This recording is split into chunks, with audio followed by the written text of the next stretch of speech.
नमस्कार, मैं हूं आनंद नरसिम्हन। आज उस लम्हे को मैं याद कर रहा हूं दोस्तों। 7000 साल पहले, एक्चुअली करेक्शन करते हैं 5500 साल पहले लगभग, एक गुरु अपने शिष्य से पूछता है कि तुम्हें क्या सुनाई दे रहा है, और शिष्य कहता है कुछ नहीं। फिर गुरु उसको पूछता है तुम्हें क्या दिखाई दे रहा है आसपास, तो शिष्य कहता है कुछ नहीं। तुम्हारे हाथ में क्या है? तीर है। तुम्हारे सामने क्या है? लक्ष्य है।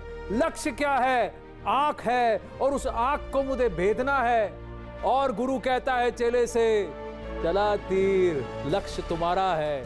आज खेल के इस महाकुंभ के आगाज पर हमारे खिलाड़ियों से यही उम्मीद है कि तुम्हें दिखना और कुछ नहीं चाहिए, सिर्फ लक्ष्य। तुम्हें सुनाई कुछ नहीं देना चाहिए, सिर्फ अपने दिल की धड़कनें और याद, और कुछ नहीं आना चाहिए। बस मेहनत, प्रार्थना, उम्मीदें, क्योंकि मेहनत तुम्हारी होगी लेकिन उम्मीदें हमारी हैं। पसीना तुम्हारा बहा है, प्रार्थनाएं हमारी हैं। जीत तुम्हारी होगी लेकिन झंडा हमारा होगा। और देश भर क्या, दुनिया भर में गूंजेगा एक ही नारा, जीतो इंडिया, भारत माता की जय, वंदे मातरम। जब वो जनगण मन का गान होगा, जब वो परचम झंडा ऊपर जाएगा, वो जो लम्हा है, वो लम्हा हमें चाहिए। उस लम्हे की उम्मीद है 126 खिलाड़ियों से, जो कि भारत का सबसे बड़ा कंटिंजेंट है। और अब तक ओलंपिक इतिहास में जितने डिसिप्लिन में अब की बार हम खेलेंगे, उतना शायद कभी नहीं खेले।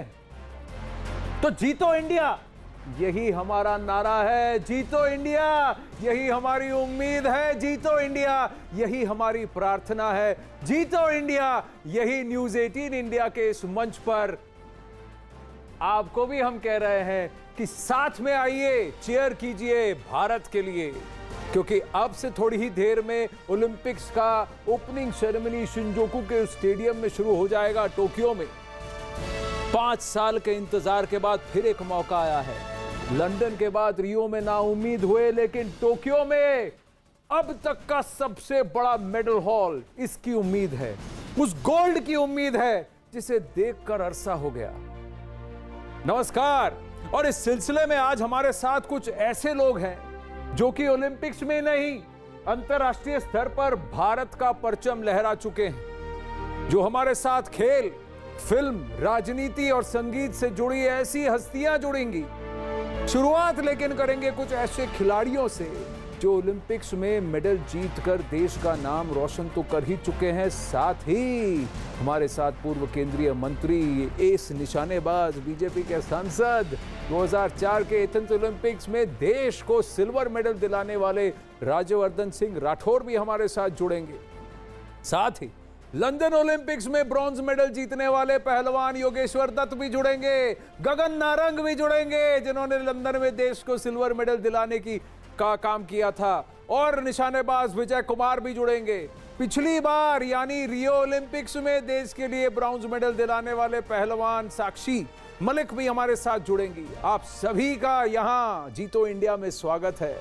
इसके साथ ही हमारे साथ भारतीय हॉकी के सुनहरे दिनों के गवाह अशोक ध्यानचंद जी और जफर इकबाल साहब भी हमारे साथ जुड़ रहे हैं, और बेहतरीन शूटर रंजन सोढ़ी, जो जब भी वहां खड़े होते थे राइफल लेकर, उम्मीद सिर्फ मेडल की होती थी, और वो भी गोल्ड की।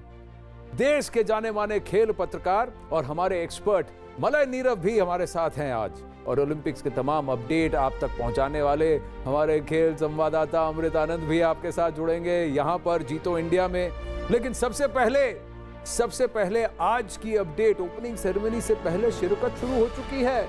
असम की बॉक्सर जो है वो प्री क्वार्टर पहुंच चुकी है, और बेशक 4:30 बजे से ओपनिंग सेरेमनी शुरू हो, लेकिन टोक्यो में खेलों की शुरुआत हो चुकी है। तीरंदाजी में आज रैंकिंग राउंड खेला गया, जिसमें दीपिका कुमारी 9वें स्थान पर रही।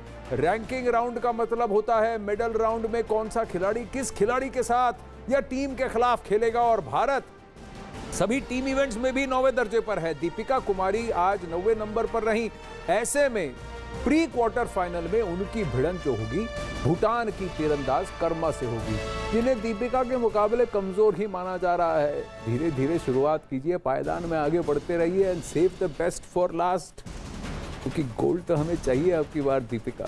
उसके अलावा पुरुष मुकाबलों में भारत के प्रवीण यादव 31वें और अतानु दास 35वें नंबर पर रहे। तरुणदीप राय जो हैं वो 40 के ऊपर थे। 67 लोगों की पूरी ये फील्ड है, जिसमें भारतीय जो मेल आर्चर्स हैं, तीरंदाज हैं, उनका परफॉर्मेंस थोड़ा सा ढीला रहा, लेकिन आगे आगे बढ़कर वो और स्ट्रांग होते जाएंगे, यही उम्मीद हम कर सकते हैं। Deepika Kumari mix team event में अब अपने पति अतानु दास के साथ नहीं, लेकिन जो डेब्यूटेंट है, पहली बार ओलंपिक्स में शिरकत कर रहे हैं, प्रवीण यादव, उनकी जोड़ीदार बनकर चुनौती पेश करेंगे। तो ये तो अपडेट यहाँ की है, लेकिन ओलंपिक की ही बात हो रही है तो एथेंस में इतिहास रचने वाले राज्यवर्धन सिंह राठौर जी से बात करते हैं। हमारे साथ है राज्यवर्धन राठौर जी, नमस्ते, बहुत बहुत धन्यवाद हमसे बात करने के लिए। लेकिन ओलंपिक्स में पदक जीतने के मायने आपसे बेहतर कौन बता सकता है, जरा हमारे दर्शकों को बताइए। अंतर्राष्ट्रीय स्टेज पे दुनिया का सबसे बड़ा कंपटीशन है, और उस कंपटीशन में जब जीतते हैं तो एक तरह से पूरा भारतवर्ष जीतता है। तो वो एक भावना होती है कि मैं नहीं, ये हम जीते हैं। मुझे लगता है वो सबसे बड़ी एक भावना होती है। एक फीलिंग ऑफ सेटिस्फैक्शन तो होती है कि इतने सालों, इतने हजारों घंटे की मेहनत रंग लेकर आई है। बिल्कुल, लेकिन राठौर साहब, मैं आपसे ये जानना चाहता हूं कि टोक्यो ओलंपिक्स में शूटिंग में एक इवेंट और जोड़ा गया है, डिसिप्लिन्स जुड़ गए हैं। ऐसे में क्या पदक की उम्मीद पहले से ज्यादा होगी? क्योंकि 19 वर्षीय सौरभ चौधरी से लेकर 41 वर्षीय जो कि स्कीट में होंगे, इतने बहुत बड़ा वो कहते हैं ना डाइवर्स एज ग्रुप है, और कई सारे डेब्यूटेंट्स हैं लेकिन बहुत अच्छा करते हैं। आपको क्या लगता है कि शूटिंग से उम्मीद की जा सकती है? शूटिंग खेल में लगातार पदक आ रहे हैं ओलंपिक्स में और बढ़ते जा रहे हैं। टोक्यो ओलंपिक्स के अंदर इंडिविजुअल स्पर्धा के अलावा अब टीम स्पर्धा भी जोड़ दी गई है शूटिंग के अंदर। तो नेचुरली अब जो पदक तालिका है उसमें बढ़ोतरी होगी, और शूटिंग भारत का एक मजबूत खेल है। प्रधानमंत्री मोदी जी ने भी जिस तरह से खेलो इंडिया और टारगेट ओलंपिक पोडियम में जो सहूलियत दी है, जो फैसिलिटीज दी हैं, उससे शूटिंग के जो खिलाड़ी हैं वो दुनिया भर के हर स्थान पर जाकर उन्होंने ट्रेनिंग करी है और सबसे बेहतरीन कोचेस के साथ ट्रेनिंग करी है। तो जी, शूटिंग में अच्छे पदक आने की उम्मीद है। उम्मीद